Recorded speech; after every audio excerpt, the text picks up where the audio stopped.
आपण आज बघूयात काजू कतली कशी बनवायची। 1 वाटी काजू घ्यायचे, 1 वाटी अर्धी वाटी साखर घ्यायची, काजू मिक्सरमधून काढून घ्यायचे बारीक, आणि अर्धी वाटी कढईत चासणी बनवून घ्यायची आणि बारीक केलेले काजूची पावडर चासणीमध्ये टाकून फ्राय करून घ्यायचं। तुम्ही बघू शकता असं फ्राय करून घ्यायचं आणि मग ते एका प्लेटला तूप लावून घ्यायचं आहे गावरान, आणि मग त्याच्यावर केलेलं टाकायचं आहे आणि 10 मिनिटानंतर तुम्ही बघू शकता की छान अशी काजू कतली तयार आहे।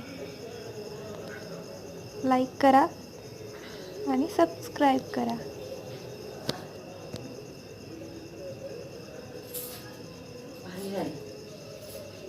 मी पाहिलं ते